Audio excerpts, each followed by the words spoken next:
CA board representing the Southern Tier. Thank you so much for being here today. I'm deeply honored to introduce the founders of Peace Corps Writers, Marion Haley Beal and John Coyne. John, would you please stand up and be recognized?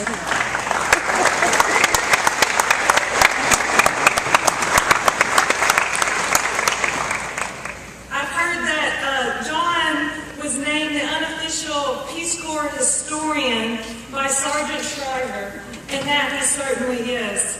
Marion and John founded Peace Corps Writers in 1989 and have published 48 books since 2011. That's about 10 books a year. Let's give them a hand for that.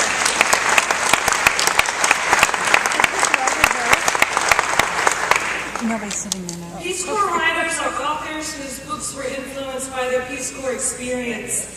These books are about Peace Corps memoirs, they're about poetry and nonfiction. Marianne will be presenting the awards today, but let me tell you a little bit about her first. She's traveling today from Oakland and served in Ethiopia from 1962 to 1964 in the early years. She is a founder of Ethiopia and Eritrea RPCVs, but Marianne is probably best well known for her editorial work. As the editor of Eritrea Remembered, Recollection and Photos by Peace Corps Volunteers. Please put your hands together for Marion Haley Beal. Thank you.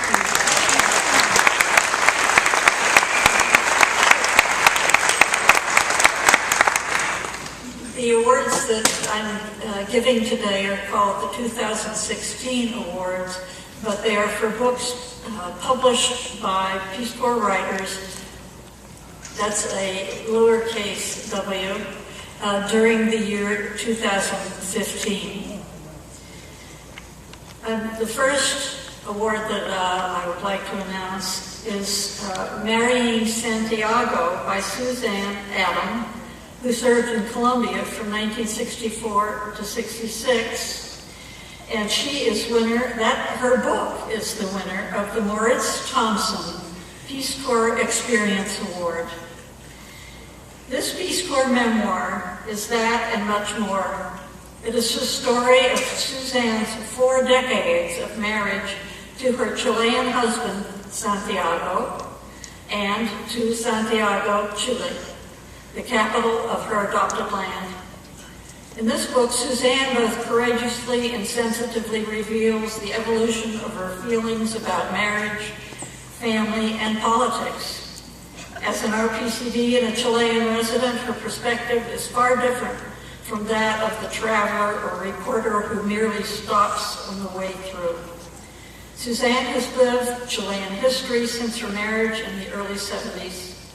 In Marrying Santiago, she tells us her life story as a volunteer who never came home. And the book also contains charming illustrations by her son, Nicholas Gordon. Suzanne?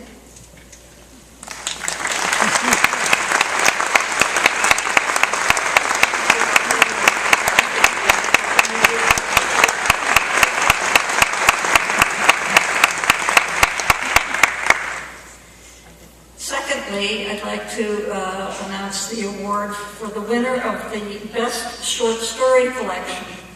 This is a new award that we are giving this year. This short fiction collection, entitled King of the Gypsies Stories, was written by Lenore Micah, who served in Romania from 1994 to 96. The collection spotlights the struggles of everyday individuals to overcome the ghosts they have inherited from Romania's communist past. Lenore, a PCV, in Romania, writes an astonishing set of stories about Romani gypsies, stories of intercultural relationships, adoption of Romanian children, sex trafficking, all with the deep, often disturbing understanding that comes with living in a particular place with people who define your life for a significant period of time, as does all the Peace Corps volunteers. Nora?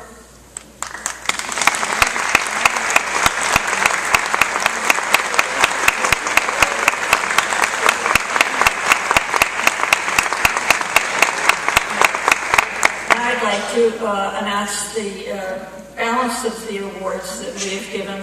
The writers were not able to attend the conference, unfortunately.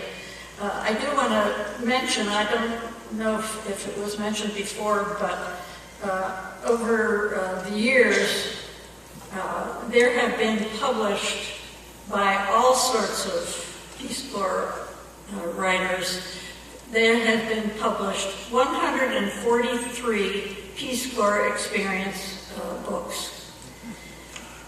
Oh, and excuse me, it's a better number than that, 380. 143 is actually the number of awards we have given over the years.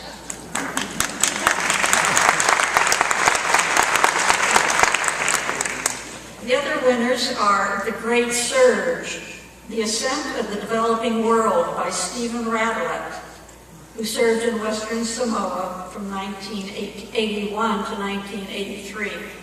And there was no influence peddling that had to do with the reception of this, awarding of this particular award. Stephen Radelet holds the Donald F. McHenry Chair in Global Human Development at Georgetown University and is a non-resident senior fellow at the Brookings Institute. His book, The Great Surge, is an optimistic and compelling look at global development. He challenges world leaders to rethink both economic progress and environmental sustainability. Landfill by Ellen Urbani, who served in Guatemala from 1991 to 1992, is the winner of the Maria Thomas Fiction Award.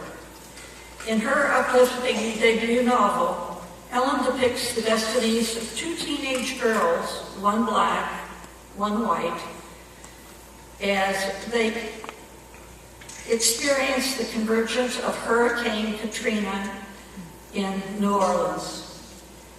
Ellen skillfully blends history with a multi-voiced epic of mothers and daughters, strength and resilience, love and redemption. The best travel book is also a love story. Crocodile Love, Travel Tales from an Extended Honeymoon by Joshua Berman of Nicaragua, 1998 to 2000.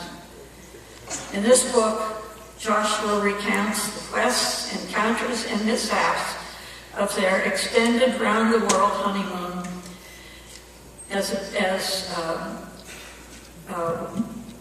with his wife, Satay, who was also a Peace Corps volunteer. They traveled through Pakistan, India, Ghana, Southeast Asia, and West Africa.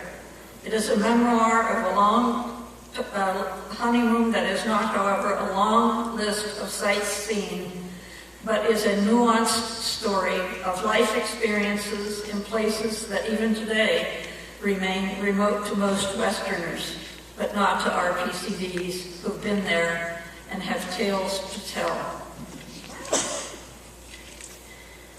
Bartram's Garden by Eleanor Stanford, who served in Cape Verde, 1998 to 2000, is the winner of the Outstanding Poetry Book. It takes into the pulse of ache of the natural world, with a gardener's eye for color and motif, and a mother's open-hearted sensibility. These poems explore vivid landscapes, both intimate and foreign, from Brazil's Bay of All Saints to Philadelphia, from Florida's brutal humidity to the drought-scorched Cape Verde Islands, where Ellen served as a volunteer. And finally, the winner of the Editor's Special Award is Meeting the Mantis, Searching for a Man in the Desert and Finding the Kalahari Bushman by John Ashford, Botswana 1990 to 92. This book is part travelogue, part memoir, part history, and part anthropological journey, and does not fit into any of our other categories. Thus, it is a special award.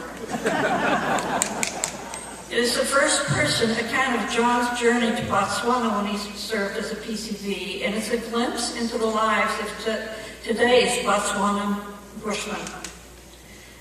And it all began in 1962, when in college, John's anthropology class, he was introduced to the indigenous people of the Kalahari, known as the San, also known more popularly as the Kalahari Bushmen.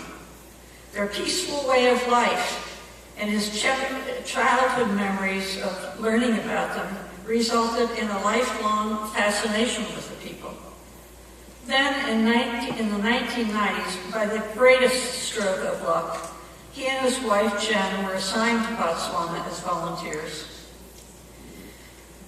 Toward the end of their tour, John decided to resolve his lingering questions about the mysterious Bushmen.